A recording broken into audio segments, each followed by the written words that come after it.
All right, confirmation crew. If you can hear me, clap once. If you can hear me, clap twice. If you can hear me, clap 3 times. Perfect. All right, here's what I would like. Everybody that has brought their Bible tonight, hold it up really high. Woo, good job, everybody that has your Bible. Wonderful. So, you will absolutely use those tonight. Next week, you don't have to bring it, because next week is service night. Now, I will have different service project assignments for all of you guys. Small group leaders, I will be emailing these out to you early part of next week. Everything is on site. Everything is here, so you don't have to worry about going anywhere else. It's kind of a normal night as far as showing up and that kind of thing, and I will kind of guide you with what you're going to be doing, where you're going to be, but it will be here. But confirmation students, you do not have to bring your Bibles next week, because we will be doing service projects instead of learning about Old Testament stuff. But speaking of learning about Old Testament stuff, who can tell me what book of the Bible we've been studying so far? Yeah. Genesis, which means what? The beginning. Very good. You guys are remembering this. Excellent. So, last week? Kenan. Israel, yes. Who was Israel? He was a guy. That's true. What was his name first before he was Israel? Close. Jacob. We're actually going to talk about Joseph a little bit today. Jacob, yes. He was Jacob before he wrestled with the angel or with God and got renamed as Israel. Now, Jacob had a brother, right? He had a twin brother who was technically older because he came out like really quick before him. Anybody remember what his brother's name was? Noah, yes, his name was Esau. So we had Jacob and Esau. Now these two brothers, did they get along well? No. They did not. That is very true.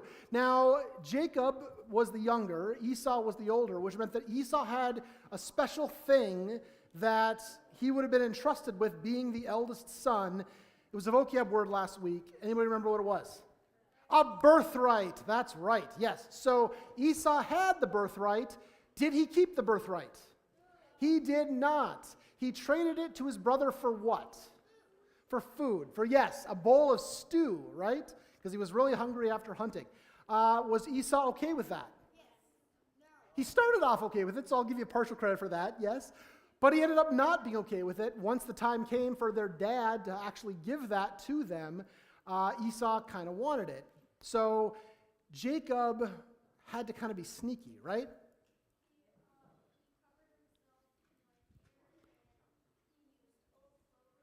Yes. So he covered himself with lambskin, or this really furry, like wool type stuff, and he wore Esau's clothes when he went in to go see their dad, Isaac. Why did he do that? Yes, ma'am. Yeah, why wouldn't their dad figure it out? I mean, because he's blind, that's why. That's right. And so that's why he was putting on the lambskin, because their dad was going to feel his arms, and Esau was kind of like a gruff and hairy guy, whereas Jacob wasn't. So the lambskin made their dad think that maybe it was Esau, and Esau stank, right? So they put on some of Esau's old clothes so that he would kind of smell like Esau as well. So he gets away with the blessing, and is Esau cool with it after that? No. In fact, they have a fight. They have a feud for how long? 20 years. 20 years they don't talk to each other because Esau's trying to kill his brother for getting the birthright that actually he technically sold to him. Okay, whatever. Do they eventually reconcile? Yes. Yes, they do. It takes a long time. It takes 20 years, but they do actually come back together, and they reconcile, and they are a family again. Now, today, we're going to kind of go outside of this book that we've been studying, the book of Genesis, but I do want to kind of bridge it a little bit, because there are a few generations that happen between Jacob and Esau and the guy we're going to mostly talk about tonight. So, Jacob, who becomes Israel, ends up having a bunch of sons. In fact, he has 12 sons. It's where we get the term the 12 tribes of Israel. Here's kind of a drawing of what they might have been kind of like, if this thing will go with me here. Is this going to go with me? Is this going to go with me? There we go. Okay, so one of their sons, who someone said their name earlier, had kind of like a very pretty coat. You might even call it an amazing technicolor dream coat. Anybody know who that might have been? Joseph. That's right. His name was Joseph. Now, Joseph also had a lot of issues with his brothers. They didn't really get along all that well. We're going to kind of skip ahead because there's a lot of stuff we're going to talk about. But eventually what happens is because of their fighting and their kind of wrestling back and forth and selling Joseph into slavery, which is something you should not do with your siblings, just FYI, they actually end up going out from the land that they were living in and traveling to Egypt. They follow this line, it's kind of this map over here, out of the Holy Land all the way down to Egypt, because at the time, Joseph had become kind of a really big deal in Egypt. He was one of the government officials, and there was a famine. There wasn't enough food for everybody. And so eventually, through all of this machinations that happen, all of Israel's family, as well as Israel himself, go and end up in Egypt, where Joseph is able to take care of them. And they end up settling in Egypt for a very long time. In fact, they settle there for generations. For years and years and years and years, they spend living with the Egyptians. Now, it starts out where they're actually getting along pretty well, because Joseph, the son of Israel, was really smart and really good at taking care of people. So the Egyptians were glad to have the Israelites living with them during the time of famine. But as time went on and generations came and went, that memory of Joseph and how good he was at taking care of people and leading the nation of Egypt, even though he wasn't an Egyptian, started to fade. And the Israelites, the 12 tribes of Israel, started to really get a lot of people. Like they would have lots and lots of kids, more than the Egyptians. And so the Egyptians started to get a little scared because they're living in their country, and these other people that had come to live with them, they were friends for a while, but they started becoming more numerous than the Egyptians themselves. It eventually got to the point where the Egyptian king, who was called a pharaoh, enslaved all of the Israelites. He said, okay, you guys are becoming so numerous, I'm going to make you my slaves instead of having you be partners in this whole thing. I know, it was not a good thing, right? And they still kept getting more and more numerous, even though they were slaves. And so eventually, the Pharaoh made a law that said all male children born to the tribes of Israel are to be killed. Yeah, right? That is a huge, really rough law to make. They're really so terrified that the Israelite population is getting so big that they're actually killing off these babies that were being born in Egypt to the Israelite tribes. Now, there was one particular boy who was born to an Israelite family whose mom decided that she was going to try to circumvent what was going to happen. And this was to the baby. The baby's name was Moses. Okay? You guys ever heard the name Moses before? Yeah. He's kind of a big deal. In fact, he's one of the biggest deals in the entire Old Testament. He was born during this time of slavery and oppression from the Egyptians, and his mother was so worried that she was afraid that he was going to be killed, because that's what the law was supposed to be, that what she ends up doing is taking her newborn son and putting him in a basket and putting him into the river and sending him down the river in the hopes that maybe he'd be able to survive.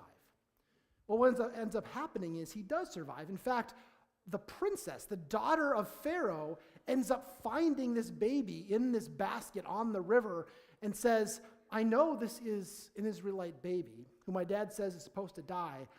I can't bring myself to let that happen. So she adopts Moses into the royal Egyptian family and raises him as like one of the royal Egyptians, even though everyone knows he's actually a son of the Israelites. And so what ends up happening is Moses becomes a really pivotal figure in what happens next. Now, I want to take us back to a promise that we read about last week. This was from Genesis, right? Know that I am with you and will keep you wherever you go and will bring you back to this land, for I will not leave you until I have done what I have promised you. Who made that promise? Say it louder. God, right? This was God making a promise to actually Sarah and Abraham and their kids way back when. This promise finds fulfillment in Moses, and we're going to learn a little bit about how that happens. So Sam, if you want to roll the video, let's kind of figure out a little bit about what Moses was and what he was up to. God's story, Moses. So part of God's story is about a guy named Moses, and it begins like this. When Moses was born, God's special family, the Israelites, were living in Egypt as slaves. But there were so many Israelites that Pharaoh, Egypt's ruler, was afraid they might attack him. So he ordered that they work extra hard and made a law that all new baby boys had to be killed. Well, baby Moses' mom didn't want him to die, so she came up with a plan. She put him in a waterproof basket and hid it in the Nile River. Before long, Pharaoh's daughter, the princess, showed up. She found the basket and realized Moses was one of the babies her dad was trying to kill. But instead of hurting Moses, she adopted him. He grew up in the palace like a prince. Now Moses should have felt really special and loved, but he felt bad that his people were slaves while he lived in the palace. So he ran away and tried to help them. Problem is, they didn't want a prince around. Moses didn't feel like he belonged anywhere, so he ran away again. This time, he went to a place called Midian. There, he married a lady named Zipporah and worked for her dad, Jethro. One day, he was taking care of Jethro's sheep when he saw a bush on fire. As Moses looked more closely, the inside of the bush called out, "Moses, Moses." Kids, would you answer a burning bush that yells your name? Well, Moses did. He said, "Here I am." Then the bush introduced itself. It was God appearing as fire. And God told Moses that he could see how his family was suffering as slaves. Since God loves his family, he wanted to rescue them through Moses. Now you'd think Moses would be excited since he had wanted to help his people, but he wasn't. He didn't think he was special enough to get a job from God. He said, "Why me?" God reminded him, "I'll be with you." He even told Moses exactly what to say to the Egyptians. But Moses didn't think anyone would believe that God had appeared to a regular guy like him, a guy who didn't even belong anywhere. So God gave Moses 3 miracles to prove that God was with him. First, God let Moses turn his staff into a snake and back. Next, Moses put his hand in his cloak. It came out with leprosy. Then he did it again to cure it. Finally, God showed Moses how to turn water into blood. But even after God showed him all this, Moses was still afraid that nobody would listen to him. "I don't talk well," he said. "I stutter and stammer." Then God asked Moses, "Who makes a man able to talk? God is the one who makes us." And he wanted Moses to remember that and trust him. But Moses begged, "Please, send anybody else." Fortunately, God loves us even when we're afraid to trust him and we don't realize how special we are to him. He let Moses bring his brother Aaron along to do the talking. After that, Moses finally realized he belonged in God's family. He didn't have to run away anymore, so he obeyed God and followed him. He took his wife and sons to Egypt to tell the Israelites that God was going to rescue them. The Israelites believed that God was with Moses, and they were so excited to be rescued that they worshiped God right away. And that's the story of Moses. So in case you missed it, here's the quick version. God's family lived in Egypt. They were slaves. Pharaoh said baby boys must die. Moses' mom had a plan. Moses was adopted. He ran away. Moses returned to his people. He ran away. God appeared as fire. Moses argued with God. Finally, Moses obeyed. He knew he belonged in God's family. And that's a part of God's story.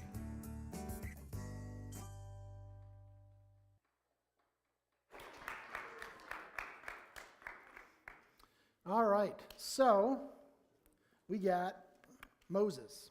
And Moses in this story, right, he's running away because he doesn't know what he can do to help out what's going on with his people. God shows up, asks him to come back and to convince Pharaoh to kind of let his people go, right? Does Moses want to go and do this thing that God asked him to do? He does not. Did you catch why Moses didn't want to do this? Yes. Yeah, he wasn't very good at speaking. I can identify with that 100%, right? This is a really intimidating thing that God was asking Moses to do. So first of all, God is telling Moses, I want you to go to the king, the most important person in the whole land, and tell him to give up his entire workforce and set them free, which he's probably not going to want to do, which is a pretty scary thing to do. Also, Moses was one of those people who was an Israelite who technically should have been a slave, and actually technically should have been dead because there was that law that said boys in Israel were supposed to be killed, so that would be intimidating. Plus, this video didn't actually go into it, but the reason that Moses ran away the second time was that he had straight up killed somebody. He had killed a guard who was abusing one of the Israelite slaves, and so that he was supposed to be arrested and put in prison. So Moses, who didn't really speak very well in public, he stuttered, he stammered, he got really nervous and anxious, was supposed to go and talk to the king, the most important person in the whole kingdom, about doing something the king wasn't going to want to do when Moses really should have been arrested and or killed at least once or twice. Definitely something that not many people are going to want to be able to do. But Moses doesn't. He trusts that God will be with him, and he has his brother Aaron that comes along and helps him out with what he's supposed to be speaking about and all those things. Do you think Pharaoh listens? Not really. I mean, like I said, he's not going to want to give up his entire slave labor force, right? He's using these slaves to do all the things that he wanted to do in the kingdom. Giving them up isn't really part of his agenda. So what ends up happening is that God sends a series of 10 different plagues. Now, does anybody know what a plague is? Anyone ever heard that word before? Yeah. You've heard it. Okay. You've heard the word? A super deadly, super infectious disease. Yes, that's often how we use the term plague. In fact, we think about the Black Plague that happened in the Middle Ages, basically across the entire old world, that killed every other person practically. That was a very bad thing, right? A plague is often thought of as this terrible, terrible illness or disease. Now, for our considerations here with this story, the 10 plagues that God sent weren't all illnesses. There was a plague of frogs, where a bunch of frogs came over Egypt and jumped everywhere. There was a plague of locusts, where a bunch of giant grasshoppers came and ate all their food. There was a plague of blood, where the Nile River got turned to blood, and it was really kind of creepy. And then there was the final plague, which was the plague of death.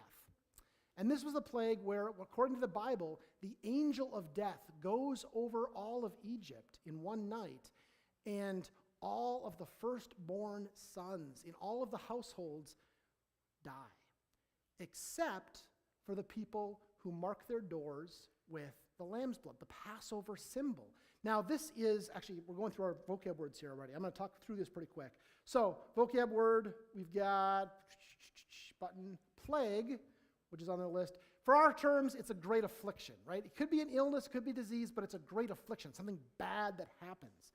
And Passover, which was the last plague, the 10th plague, was when the first child of all of the Egyptians died, but the Israelites were saved because they marked their door. And you'll kind of read some of that about that in your small groups. Now, Passover is also, in the terms of religious practice, the term for the very holiest of days within the Jewish calendar. Because of what happened with the Israelites being saved in this book of the Bible, the story of Moses, it has become a very, very important festival for all of the people who celebrate this throughout the ages, both from the past into the present. In fact, the Last Supper that Jesus celebrates with his disciples, where we get communion from, was a Passover meal where they were celebrating and remembering this event that eventually allowed the Egyptians to set the Israelites free. Because what happened was, after that 10th plague, the Passover plague, Pharaoh finally said, "This is too much. I can't deal with this anymore. Just take your people and get out of here." And technically let them free, even though he went after them again later. But that was the final plague. And so this is I'm kind of getting back into my head about what we're talking about here. So the second book of the Bible that talks about all of these things is actually named after this event where the Israelites are set free. The second book of the Bible is called Exodus. Anybody know what Exodus means? Exodus has a couple meanings. The most important one is exit. Exit means exit because the Israelites are exiting Egypt. They're escaping their captivity as slaves in Egypt. It also is that specific event of God leading the Israelites out of slavery. So I could say that I'm going to make an exodus from the sanctuary. That would be exodus with a lowercase e. I'm exiting the sanctuary. But the Exodus with a capital E is that specific event of God freeing the Israelite people to go back to the promised land, just like he said he would, in order to be freed from their time as slaves. So this is an interesting story, right? Moses, who really wasn't someone who was super good at leading people, wasn't really cut out for this kind of a thing, is called by God to go and lead the people out of slavery and into freedom. Moses actually becomes the most important prophet in the entire Bible. In fact, our memory verse for today comes from the book of Deuteronomy, and it says, "Never since then has there arisen a prophet in Israel like Moses, whom the Lord knew face to face." Later on in the book of Exodus, Moses is the one who receives the 10 Commandments from God. Moses is the one who leads the people through the desert all the way to the promised land, though he doesn't get to enter it himself. Moses is the one who all of Israelite history looks back on as the great deliverer, the one who brought the people out of Egypt, sent by God. Now, why do you think this story is particularly important? Not only to the Jewish people because of the history of being set free from Egypt, but also for us. Why do you think this story has the place that it does in the Bible? Martin Luther's question is what? What does this mean? What do you guys think? What's important about the story of Moses? Any ideas? What I think might be important about the story of Moses has to do with the fact that he was not the perfect person for this job, right? He was not somebody who was super gifted when it came to leading people. He was not someone who really knew how to talk well in front of people, and yet God used him to do this really incredible thing that all of the history of Judaism looks back at as the most important leader they ever had. Even though he was someone who didn't have those gifts, God gave him the gifts he needed in order to accomplish that task. There's a saying that says, God does not call the qualified, but qualifies the called, which means that God doesn't take the most strongest, the smartest, the best people to be the ones who go and do the important things. God takes ordinary people who are just as normal and broken as we can sometimes be and uses us to accomplish those things that really are important. And so I think that's one of the reasons that the Moses story is such an important point for us, is that it shows us that God uses people who might be just like us to do things that are way bigger than we could ever do. So today in your small groups, you'll be getting together and talking a little bit more about those plagues that happened, about the story of Moses in this book of Exodus, the exit. Go and do it.